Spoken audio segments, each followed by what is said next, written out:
नमस्कार। आप देखना शुरू किए हैं नई सोच लाइव। बिहार की राजनीतिक में इन दिनों काफ़ी गरमाई हुई है। वही केंद्र सरकार में संभावित मंत्रिमंडल विस्तार को लेकर काफ़ी चर्चा में है। राजनीतिक गलियारों में एक प्रश्न उठ रहा है, सवाल उठ रहा है कि क्या एनडीए के सहयोगी दल जनता दल यूनाइटेड को बड़ी जिम्मेवारी केंद्र में मिलने जा रही है और नीतीश कुमार जी के भूमिका के लिए कोई नया राजनीतिक संदेश आ रहा है क्या? बिहार के स्वास्थ्य मंत्री निशांत कुमार जी जिस प्रकार बिहार के विकास के लिए अग्रसर हैं, इन्हीं सब मुद्दे पर लेकर बातचीत करने के लिए हमारे बीच दिल्ली प्रदेश अध्यक्ष शैलेंद्र कुमार जी हैं। सबसे पहले सर, मेरे चैनल में आपका स्वागत है। सर, आपकी चैनल नए सोच की मेरी हार्दिक शुभकामना। सर, अभी बिहार की जो वर्तमान राजनीतिक स्थिति है सर, इस संबंध में सर क्या कुछ कहना चाहेंगे? सर, बिहार की राजनीतिक स्थिति बहुत ही सुदृढ़ है, अच्छी है। एनडीए की सरकार चल रही है और सरकार अपना काम बखूबी मजबूती से कर रही है। सर, अभी जो विपक्ष लगातार कानून व्यवस्था को लेकर बेरोजगारी को मुद्दा बना करके सवाल उठा रहे हैं, इन संबंध में क्या कुछ कहेंगे? सर, हम इतना ही कहना चाहेंगे विपक्ष को कि जो आज विपक्ष में हैं वो 2005 की पूर्व की स्थिति को एक बार दोहरा लें। 2005 के पूर्व उनको पता होगा कि बिहार की क्या स्थिति थी, क्या स्थिति थी यहाँ की जनता का।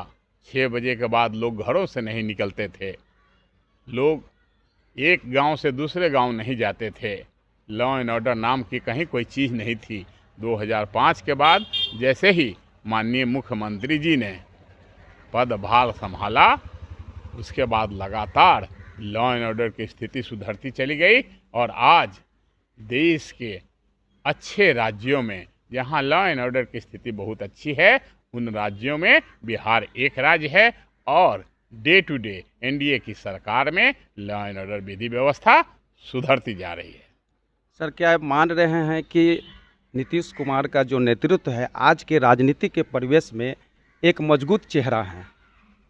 इसमें कहाँ कोई शक है। अगर मजबूत चेहरा नीतीश कुमार जी नहीं होते तो 20 वर्षों तक लगातार बिहार के सत्ता में काबिज नहीं होते और आज जंगल राज से, आज अंधेरे से, आज गड्ढे से निकाल करके यहाँ तक लाने का काम जो उन्होंने किया है, कितनी भी उसकी सराहना की जाए, कितनी भी प्रशंसा की जाए, कम है। ये श्रेय माननीय श्री नीतीश कुमार जी को जाता है। क्या सर ये भी मान रहे हैं कि नीतीश कुमार जी को अभी केंद्र में मंत्रिमंडल विस्तार होने की संभावना व्यक्त हो रहा है? इस संबंध में क्या ऐसा अनुभव हो रहा है कि वहाँ एक बड़ी जिम्मेवारी मिल सकती है या फिर वे बिहार के राजनीतिक में सक्रिय ही रहेंगे? देखें, जैसा कि आप जानते हैं कि हम लोग एनडीए में हैं, दिल्ली में एनडीए की सरकार है, हम उसके सहयोगी हैं, हमारे उसमें कई एक मंत्री भी हैं, मंत्री विस्तार की चर्चा है। ये निर्णय, ये अधिकार, ये विशेषाधिकार माननीय प्रधानमंत्री जी को है। अगर माननीय प्रधानमंत्री जी कोई जिम्मेदारी इनको देते हैं, निश्चित तौर पे ये उठाएंगे। अदरवाइज बिहार को इनकी बहुत ज़रूरत है, बिहार को इनकी बहुत ज़रूरत है, अभी भी बिहार इनकी आवश्यकता है। इसलिए बिहार में रहेंगे भी, लेकिन साथ ही साथ अगर केंद्र की जिम्मेवारी मिलती है तो केंद्र की जिम्मेवारी भी बखूबी संभालेंगे। सर, अभी वर्तमान में जो बिहार सरकार में स्वास्थ्य मंत्री हैं निशांत कुमार जी, उनकी कार्यशैली को आप किस नज़रिए से देख रहे हैं? अरे, निशांत कुमार जी तो नीतीश कुमार जी से भी अच्छे काम कर रहे हैं। बोलते कम हैं, काम करने की क्षमता बहुत है। केवल बोलते नहीं हैं, काम करते हैं। वो लगातार काम करते हैं, बोलते नहीं हैं। आपने देखा अभी कई एक लोगों को हटाया उन्होंने, अपने औचक निरीक्षण के दौरान कई एक लोगों को हटाया और आज आप देख रहे हैं कि सभी अस्पतालों में कैमरा का व्यवस्था हो रही है। अपने घर से बैठ करके वो मॉनिटरिंग करेंगे बिहार के सभी अस्पतालों को। साथ ही साथ वो ऐसी व्यवस्था कर रहे हैं कि बिहार के सभी जिलों से जो हमारे पेशेंट हैं, जो हमारे रोगी हैं, उन लोगों को रेफ़र किया जाता है बिहार के राजधानी पटना में, पटना के अस्पतालों में रेफ़र किया जाता है। उसको रेफ़र करने का काम अब अविलंब बंद होगा।